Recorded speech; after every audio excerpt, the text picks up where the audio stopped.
नमस्कार स्टूडेंट। आज हम स्टडी करेंगे चैप्टर 13 विद्युत धारा का चुंबकीय प्रभाव, है ना। तो इसमें सबसे पहले मैं आपको चुंबक के बारे में बता देता हूँ। वैसे तो आप सब जानते हो कि चुंबक क्या होती है, ठीक है ना। तो हम सबसे पहले चुंबक के बारे में जान लेते हैं कि चुंबक क्या होती है। अब देखो, चुंबक अलग अलग शेप की हो सकती हैं, ठीक है ना। चुंबक इस टाइप की भी हो सकती हैं, जैसे हम नॉर्मली चुंबक ये वाली बनाते हैं, ठीक है ना। चुंबक कुछ इस टाइप की भी हो सकती हैं, यू टाइप की, है ना। कुछ इस प्रकार से गोल घूमी हुई चुंबक भी हो सकती हैं, ठीक है ना। तो ये भी चुंबक है, ये भी चुंबक है ना। तो चुंबक अलग अलग शेप की हो सकती हैं। इस चुंबक को कहते हैं छड़ चुंबक। क्या बोलते हैं इसको? छड़ चुंबक कहते हैं, क्योंकि ये छड़ के आकार की हैं।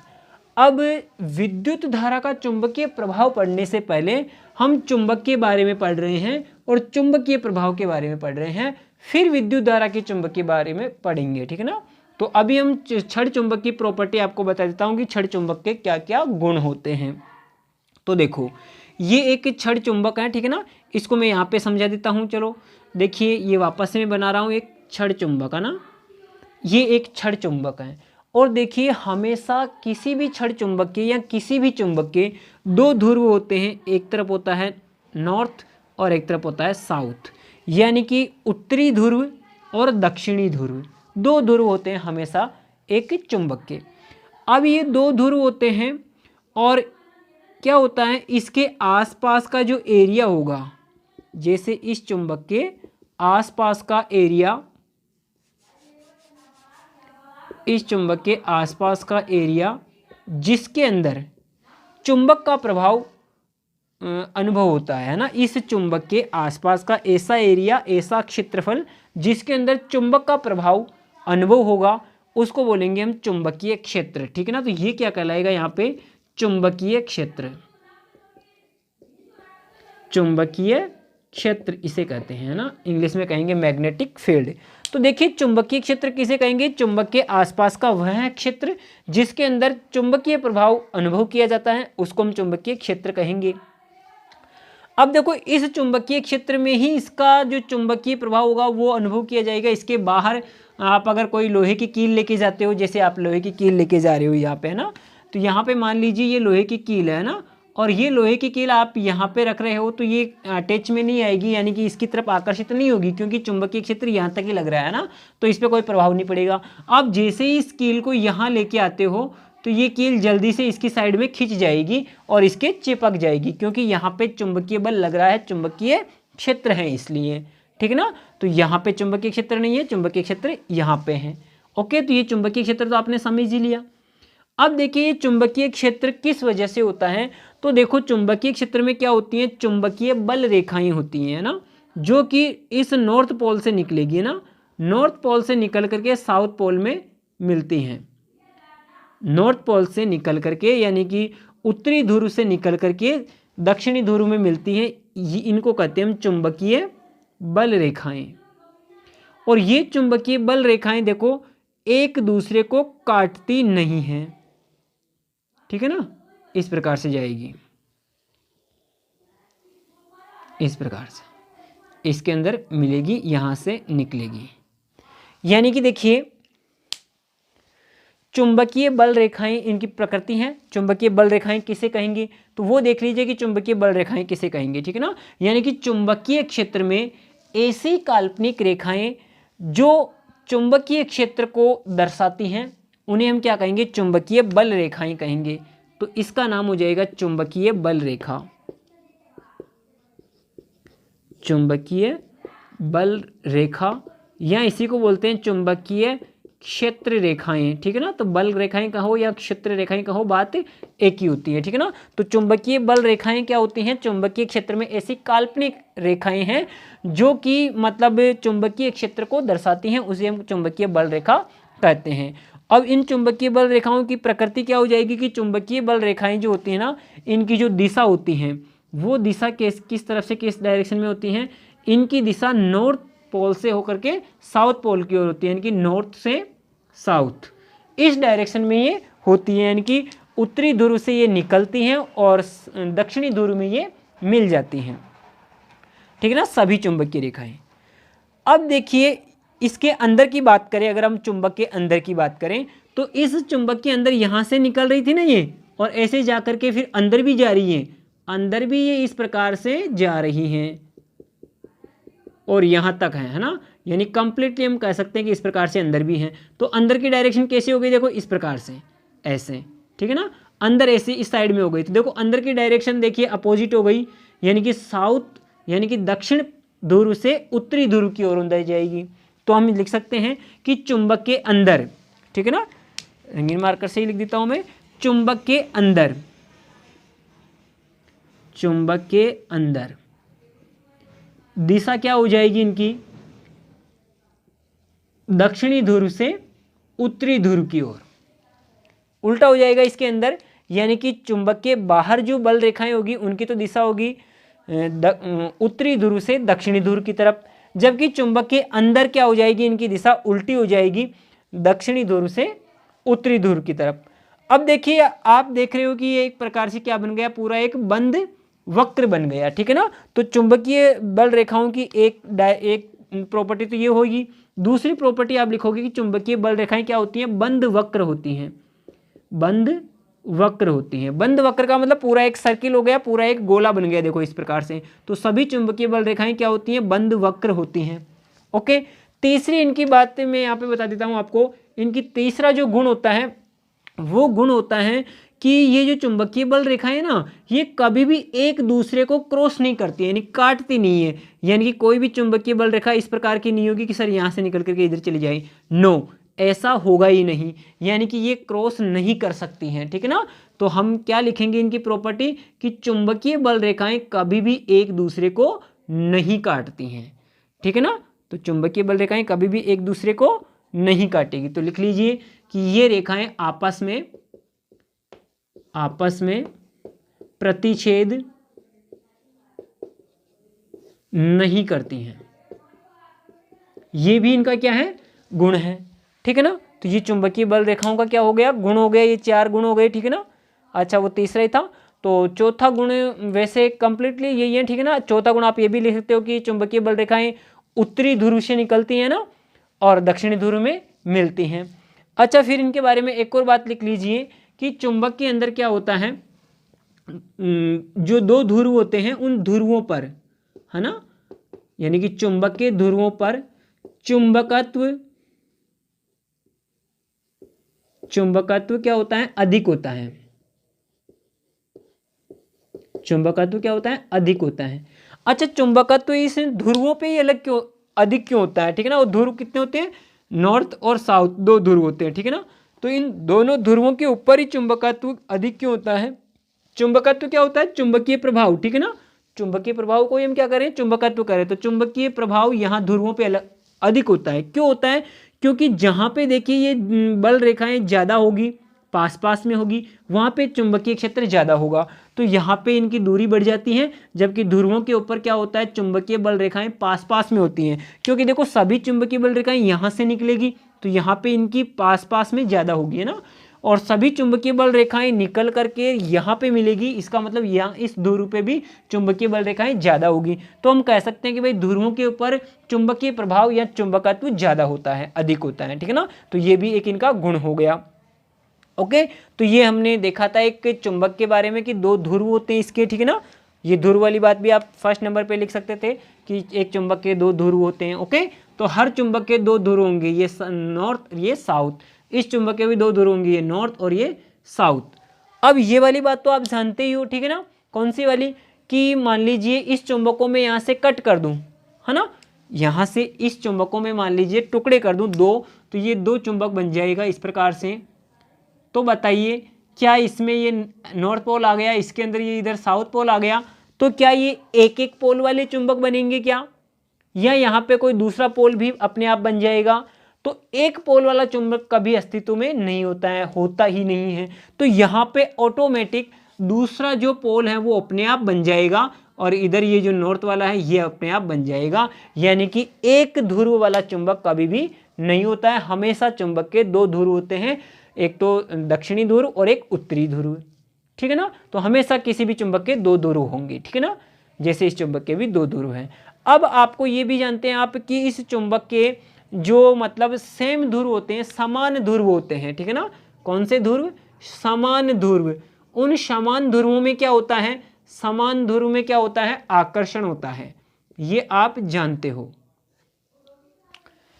नहीं, गलत बता दिया बेटा, उल्टा बता दिया। समान ध्रुवों में क्या होता है? प्रतिकर्षण होता है ना। समान ध्रुव क्या जाएंगे? दूर दूर जाएंगे, प्रतिकर्षण। प्रतिकर्षण होता है। जैसे मान लीजिए एक चुंबक लिया मैंने, है ना, इधर लिया इसका नॉर्थ पोल, इधर लिया साउथ पोल, और दूसरा इधर लिया, इधर भी मैंने ले लिया क्या? साउथ पोल, इधर नॉर्थ पोल। अब देखिए यहाँ पे देखो ये सेम सेम आ गए, है ना, साउथ साउथ समान ध्रुव आ गए। तो ये दोनों आपस में मिलेंगे नहीं, ये दूर जाएंगे, प्रतिकर्षण होगा इनमें। क्या होगा इनमें? प्रतिकर्षण होगा, यानी कि ये दूर खिसकेंगे आपस में, ठीक है ना, प्रतिकर्षण होगा। ओके, तो ये प्रतिकर्षण होता है। पहले आकर्षण मैंने बाय मिस्टेक गलत लिख दिया था। अब यहाँ पे बेटा कि असमान ध्रुव, कौन से ध्रुव? असमान ध्रुव। तो असमान ध्रुवों में क्या होता है? आकर्षण होता है। क्या होता है? आकर्षण। आकर्षण। ओके, तो आकर्षण में हम ऐसे प्रकार से लिख सकते हैं कि जैसे मान लीजिए ये नॉर्थ पोल, ये साउथ पोल, ठीक है ना। तो ये दूसरा चुंबक है जिसका इस साइड में लिया हमने नॉर्थ पोल, इस साइड में लिया साउथ पोल। तो देखो अपोजिट ध्रुव है, ये दो अलग अलग ध्रुव हैं, तो इनके बीच में क्या होगा? आकर्षण होगा। तो ये भी इस साइड में आएगा, ये भी इस साइड में आएगा, यानी दोनों मिल जाएंगे, चिपक जाएंगे। जबकि यहाँ पे दोनों क्या होंगे? दूर दूर जाएंगे। तो दो समान ध्रुवों में प्रतिकर्षण होता है और दो असमान ध्रुवों में आकर्षण होता है। ये बात तो आप जानते ही हो। ओके, तो ये हुआ एक चुंबक के बारे में। अब हम चलते हैं कि विद्युत धारा का चुंबकीय प्रभाव कौन सा है। ये तो अभी हमने केवल नॉर्मल चुंबक का चुंबकीय प्रभाव देखा है। ये एक चुंबकीय प्रभाव है कि चुंबकीय प्रभाव क्या होगा कि मतलब इस चुंबकीय क्षेत्र में यदि कोई भी चीज रखी जाएगी, लोहे की होगी जो, या ऐसे ही लोहे जैसे पदार्थों की होगी, तो उस पर क्या होगा? एक चुंबकीय बल महसूस होगा, एक चुंबकीय बल अनुभव होगा। तो इसको हम कहते हैं चुंबकीय प्रभाव। ये तो अभी नॉर्मल चुंबक का चुंबकीय प्रभाव है। अब हम अपने लेसन पे चलते हैं कि विद्युत धारा का चुंबकीय प्रभाव क्या होता है, ठीक है ना। तो अब हम पढ़ने वाले हैं विद्युत धारा का चुंबकीय प्रभाव क्या होता है। अभी इतनी देर तक हमने केवल चुंबक के बारे में जाना था। तो अब देखिए विद्युत धारा से चुंबक कैसे बनेगा, ठीक है ना। विद्युत धारा से चुंबक बनना ही क्या कहलाएगा? विद्युत धारा का चुंबकीय प्रभाव कहलाएगा। अब सर विद्युत धारा से यानी कि करंट से चुंबक कैसे बनता है, इसके बारे में सबसे पहले जो प्रयोग किया वो एक वैज्ञानिक ने किया था जिसका नाम था ऑरस्टेड। क्या था? ऑरस्टेड।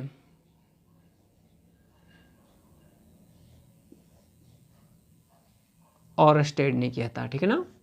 और इसने किया था 1920 में एक प्रयोग किया था और सबको ये बताया था कि मतलब विद्युत धारा की वजह से, करंट की वजह से चुंबकीय क्षेत्र उत्पन्न होता है, चुंबकीय प्रभाव उत्पन्न होता है। तो देखो इसने कौन सा प्रयोग किया था? इसने प्रयोग किया था एक, इसने क्या लिया था? एक सर्किट लिया था, विद्युत परिपथ लिया था। जैसे मान लीजिए ये एक बैटरी है, ठीक है ना। इस बैटरी को हमने इस प्रकार से वायर से जोड़ दिया, ये तार से जोड़ दिया। इधर मान लीजिए कोई क्या है? प्रतिरोध है ना। ये क्या है? प्रतिरोध। और यहाँ पे मान लीजिए मैं एक क्या लगा देता हूँ? कुंजी लगा देता हूँ, यानी की लगा देता हूँ, ठीक है। और अब देखिए ये क्या हो गया? एक विद्युत परिपथ हो गया। ये क्या है? सिंपल एक विद्युत परिपथ है। इस विद्युत परिपथ में अभी धारा प्रवाहित नहीं हो रही है क्योंकि अभी हमने कुंजी बंद कर रखी है, ठीक है ना। तो अब देखिए क्या होता है, अब इसके अंदर जैसे ही मैं यहाँ पे कुंजी लगाऊंगा, ठीक है ना, तो इसने क्या प्रयोग किया? कैसे इसको समझाया? तो समझाया जो देखो कि इसके पास में इसने क्या किया, एक इस प्रकार से दिशा सूचक यंत्र रख दिया। और दिशा सूचक यंत्र जानते हो आप, वो क्या बताता है? दिशा बताता है। इधर नॉर्थ, इधर साउथ, इधर ईस्ट और इधर वेस्ट। देखो ये दिशा सूचक यंत्र है। और जिसकी सुई कहाँ पे है? सुई में रंगीन पेन से बना देता हूँ। जैसे सुई जो थी वो, इसकी जो निडिल होती है वो यहाँ पर है, हमेशा नॉर्थ की दिशा में रहेगी, ठीक है ना। अभी तक देखो इसकी जो डायरेक्शन है, दिशा है, वो नॉर्थ दिशा में है, ठीक है ना। अब देखो जैसे ही आपने इसके अंदर इलेक्ट्रिसिटी भेजी, यानी कि विद्युत धारा भेजी, यहाँ से बटन चालू किया, तो इसके अंदर करंट जाएगा इस प्रकार से, ठीक है, इस प्रकार से करंट जाएगा। और जैसे ही इसके अंदर करंट गया तार के अंदर, इस तार के अंदर क्या होगा? करंट जाएगा। और करंट जाते ही क्या होगा? ये चुंबकीय सुई जो है ना, ये हिल जाएगी और इधर खिसक जाएगी, इधर खिसक जाएगी, यानी कि ये इस प्रकार से हो जाएगी, ये हिल जाएगी और हिल करके ये इस प्रकार से आ जाएगी। अब बताइए ये चुंबकीय सुई क्यों हिली? अब इस पे कोई ना कोई बल लगा होगा, कोई ना कोई बल लगा तभी ये चुंबकीय सुई हिली।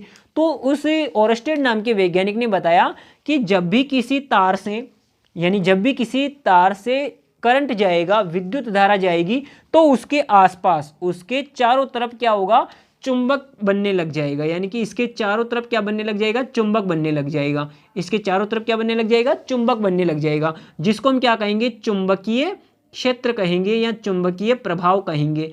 अब ये चुंबकीय प्रभाव किसकी वजह से बन रहा है, विद्युत की वजह से, है ना, इसलिए इसको बोलते हैं विद्युत धारा का चुंबकीय प्रभाव। अच्छा, इसने और भी बताया था, और इसने बड़ा प्रयोग क्या किया था वो देखो। इसने बड़ा प्रयोग जो किया था तो उसका नाम लिख करके फिर हम स्टार्ट करते हैं। इसने बताया था कि विद्युत धारावाही चालक तार के कारण चुंबकीय क्षेत्र, चुंबकीय क्षेत्र। अब देखिए, यानी कि किसी तार में, विद्युत धारावाही चालक तार के अंदर यदि आप करंट भेज रहे हो, धारा भेज रहे हो, तो उसके कारण क्या होगा, चुंबकीय क्षेत्र उत्पन्न होगा। इसको इसने किस प्रकार से समझाया वो देखो। इसने एक, जैसे अभी हमने बनाया था ठीक वैसे ही इसने बनाया, वापस से यहाँ डिटेल से बता रहा हूँ मैं आपको। ये रजिस्टर है, ठीक है ना, और ये इसने यहाँ पे बैटरी लगा दी और यहाँ पे कुंजी लगा दी। ओके, आप यहाँ पे एक और चीज लगा सकते हो, धारा नियंत्रक, वो लगाओ तो लगा दो, नहीं लगाओ तो भी कोई बात नहीं है, ठीक है ना, आप लगा सकते हो। अब देखो इसने क्या किया, आप ये जो दिशा सूचक यंत्र रखते हो ना, ये दिशा सूचक यंत्र कहीं पे भी रख सकते हो, यहाँ पे भी रख सकते हो, यहाँ पे भी रख सकते हो, है ना, लेकिन इसके पास में रखना है, तार के पास में रखना है। अब कुछ प्रयोग में तो यहाँ पे एक गत्ता लगा करके फिर गत्ते के ऊपर लगा रखा था, ये है ना, वो भी लगा सकते हो, कोई दिक्कत नहीं है। तो हमने क्या किया, यहाँ पे एक क्या रख दिया, दिशा सूचक यंत्र रख दिया, ठीक है ना, और इस दिशा सूचक यंत्र की जो सुई है ना, वो सुई मान लीजिए मैं केवल सुई सुई बना देता हूँ ताकि आपको अच्छे से दिख जाए। तो देखिए दिशा सूचक यंत्र की सुई जो है ना, वो इस दिशा में है। आप इसको जस्ट इस तार के नीचे भी रख सकते हो दिशा सूचक यंत्र को, ठीक है ना, यस। अब देखिए पहली पोजीशन, जब इसके अंदर करंट नहीं जा रहा है तो चुंबकीय सुई नहीं हिल रही है, ये पहली पोजीशन। सेकंड पोजीशन क्या है, सेकंड पोजीशन ये है कि सर इसके अंदर हम करंट भेज देंगे, ठीक है ना, क्या भेज देंगे सर, इसके अंदर हम करंट भेज देंगे, और करंट भेजते ही क्या हो जाएगा, इसके अंदर जैसे ही हमने यहाँ पे कुंजी लगाई करंट जाने लग जाएगा, और जैसे ही करंट जाने लगेगा ये जो सुई पास में रखी हुई थी इसके अंदर क्या होगा, ये हिलने लग जाएगी, ये चुंबकीय सुई क्या करने लग जाएगी, हिल करके इस प्रकार से हो जाएगी, यानी टेढ़ी हो जाएगी, जबकि पहले ये कहाँ पे थी, पहले सर यहाँ पे थी, ठीक है ना, तो ये इस प्रकार से हिल गई। अब ये क्यों हिली, इसका कारण था क्योंकि इसके अंदर क्या हो रही है, विद्युत धारा प्रवाहित हो रही है, और विद्युत धारा प्रवाहित होने की वजह से यहाँ पे क्या हो गया, चुंबकीय क्षेत्र बन गया, इस तार के चारों तरफ क्या बन गया, चुंबकीय क्षेत्र बन गया, बिल्कुल गोल टाइप में बनता है ना, तो चुंबकीय क्षेत्र बन गया, और उस चुंबकीय क्षेत्र के कारण ये इधर खिसक गई। अब उसने आगे प्रयोग में क्या किया था, तीसरी पोजीशन में क्या किया, देखो सुनो, इसने क्या किया, इस बैटरी की दिशा बदल दी, इस बैटरी को यहाँ से खोल करके उल्टी कर दी, यानी ये माइनस वाला चिन्ह इधर जोड़ दिया और जो इधर प्लस साइड में जो तार जुड़ा हुआ था उसको इधर जोड़ दिया, यानी उल्टी कर दी बैटरी को, तो इसकी दिशा भी उल्टी हो जाएगी। जो धारा जा रही थी ना पहले ऐसे, करंट जा रहा था ना पहले ऐसे, वो अब इस तरफ से जाने लग जाएगा, क्योंकि करंट हमेशा प्लस से माइनस की ओर जाता है, ठीक है ना। तो यहाँ पे इसने जैसे ही दिशा बदली, अब की बार इसने इधर माइनस लगा दिया, ठीक है ना, फिर प्लस, फिर माइनस, फिर प्लस। अब देखिए इसने धारा बदल दी, तो क्या होगा, ये वापस से यही रजिस्टर है ना, और ये यहाँ पे आप कुंजी लगा दो वापस से। तो जैसे ही यहाँ पे रखा हुआ था कंपास, उसकी सुई पहले इस प्रकार से थी, ठीक है ना, और यहाँ पे जैसे ही इसने कुंजी लगाई, अब देखिए धारा कैसे जाएगी, ऐसे। अब धारा इधर से आ रही है, ऊपर से इस प्रकार से आ रही है, ठीक है ना। तो अब जैसे ही ऐसा हुआ तो चुंबकीय सुई किधर खिसक जाएगी, चुंबकीय सुई ऐसे हो जाएगी, ठीक है, यानी कि पहले वाले की अपोजिट हो जाएगी। यानी कि पहले क्या हो रहा था, जब इसके अंदर धारा नहीं जा रही थी तो ये चुंबकीय सुई हिल भी नहीं रही थी, इसके अंदर जैसे ही धारा गई चुंबकीय सुई हिल गई। जैसे ही हमने चुंबकीय ये धारा की दिशा चेंज की तो इस चुंबकीय सुई की दिशा भी चेंज हो गई। तो ये बताया था ओरस्टेड ने, ठीक है ना, कि आप जैसे ही धारावाही चालक तार में करंट भेजोगे उससे क्या होगा, चुंबकीय सुई विक्षेपित हो जाएगी। करंट की दिशा यदि आप उल्टी कर दोगे, करंट की दिशा आप बदल दोगे तो चुंबकीय सुई की दिशा भी जो पहले वाली दिशा में गई थी उस दिशा की जस्ट अपोजिट दिशा में वो जाएगी। तो इसको बोलते हैं चुंबकीय क्षेत्र, चुंबकीय प्रभाव बोलते हैं इसको विद्युत धारा का, ठीक है ना। अच्छा, इस चुंबकीय क्षेत्र की जो दिशा होती है, अभी हमने बात की ना कि सर कभी तो ये इधर हिल रही है, कभी ये इधर हिल रही है, तो हम कैसे पता करेंगे कि ये कौन सी दिशा में हिलेगी, ठीक है ना। तो और कैसे पता करेंगे कि ये धारा किस दिशा में जा रही है, तो धारा का तो आपको पता है ना कि ये हमेशा प्लस से माइनस की ओर जाती है, ठीक है ना। देखो प्लस से शुरू हो रही है और माइनस की तरफ जा रही है ना। अब ये जो चुंबकीय क्षेत्र और चुंबकीय प्रभाव बना है ना, तो इस चुंबकीय क्षेत्र की दिशा ज्ञात करने के लिए क्या है, एक नियम है जिसको मैं आपको बता देता हूं, और वो नियम यहाँ पे समझ लीजिए। इसको रब करने से क्या होता है आप यहाँ समझ लीजिए। चुंबकीय क्षेत्र की दिशा है ना, तो दिशा ज्ञात करने के लिए, किसकी दिशा है, चुंबकीय क्षेत्र की दिशा ज्ञात करने के लिए दो नियम है। पहला तो नियम है देखिए दक्षिण हस्त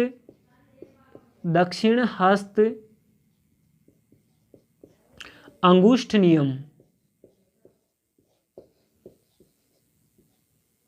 या दाएं हाथ का नियम भी कह सकते हो आप इसको। क्या कह सकते हो, दाएं हाथ का नियम। देखो दाएं हाथ का नियम में क्या है कि आपको अपना दायां हाथ इस प्रकार से करना है, ठीक है ना। ये अंगूठा और ये अंगुलियां, बस इनको ऐसे मोड़ देना है। अब आपको क्या करना है कि ये अंगूठा किस दिशा में रहना चाहिए, धारा की दिशा में रहना चाहिए, जिधर करंट जा रहा है उधर। तो ये जो अंगुलियां मुड़ी हुई हैं ये किसकी दिशा बताएगी, चुंबकीय क्षेत्र की दिशा बताएगी, ठीक है ना। देखो इस प्रकार से अगर धारा ऊपर की ओर जा रही है तो चुंबकीय क्षेत्र इस प्रकार से चारों तरफ बनेगा। यानी कि ऐसे मान लीजिए ये तार है, ओके, ये अंगूठा क्या है, तार है, और इस तार के अंदर क्या जा रहा है, करंट जा रहा है। कैसे जा रहा है, इधर नीचे से ऊपर की ओर जा रहा है। जैसे इस वाली पोजीशन में देखो, इस वाली पोजीशन में क्या हो रहा था, तार में नीचे से ऊपर करंट जा रहा था, यानी कि इस अंगूठे की दिशा में क्या जाना चाहिए, करंट जाना चाहिए। तो ये जो अंगुलियों की जो दिशा है, इस प्रकार से घूमी हुई जो अंगुलियां हैं, इन घूमी हुई अंगुलियों की दिशा में क्या लगेगा, चुंबकीय क्षेत्र बनेगा। ओके, तो इस प्रकार से इनके चारों ओर क्या बन जाएगा, चुंबकीय क्षेत्र बन जाएगा। ओके, और जब आप इसकी दिशा बदल दोगे, यानी कि जब नीचे से ऊपर की ओर धारा जा रही थी तब तो इस प्रकार से चुंबकीय क्षेत्र बन रहा था।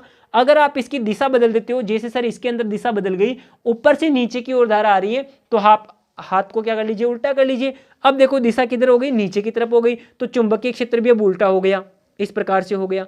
पहले कैसे था, पहले था ऐसे, ठीक है ना, इस प्रकार से था, अब ऐसे हो गया। देखो चुंबकीय क्षेत्र ऐसे हो गया, तो यानी कि धारा की दिशा बदलने पे चुंबकीय क्षेत्र की दिशा भी बदल जाएगी। तो ये है दक्षिण हस्त अंगुष्ठ नियम।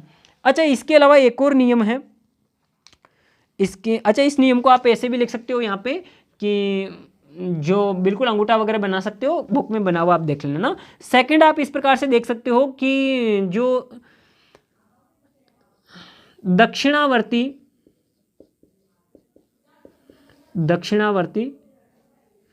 पेच या स्क्रू पेच है ना, स्क्रू पेच भी कह सकते हो, केवल पेच भी कह सकते हो, ठीक है ना, स्क्रू पेच नियम। और ये एक दूसरे साइंटिस्ट ने दिया था, ठीक है ना। तो इसके अंदर देखिए क्या हुआ था, इसने क्या बताया कि आपको एक पेच लेना है। पेच आप जानते ही हो कौन सा पेच, इस वाला, इस प्रकार का पेच।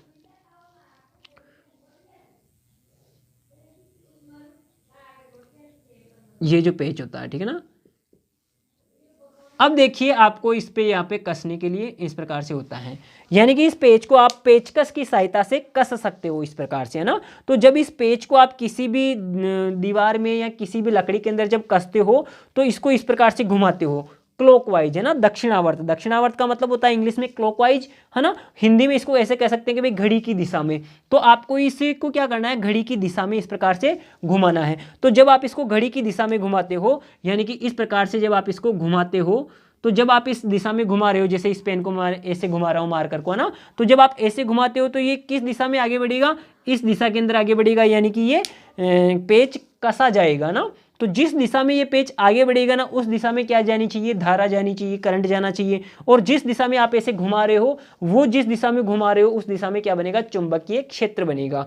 यानी कि ये जिस दिशा में आप घुमा रहे हो ना, उसमें तो बनेगा चुंबकीय क्षेत्र उस दिशा में तो, और जिस दिशा में ये आगे जा रहा है उस दिशा में क्या जानी चाहिए, करंट जाना चाहिए। तब ये जिसको दिशा में घुमा रहे हो उसमें क्या बन जाएगा, चुंबकीय क्षेत्र बनेगा। तो इस प्रकार से चुंबकीय क्षेत्र की दिशा ज्ञात करने के ये दो नियम है। ओके बेटा, अब जो बाकी बच गया उसको अगली क्लास में करते हैं। Thank you.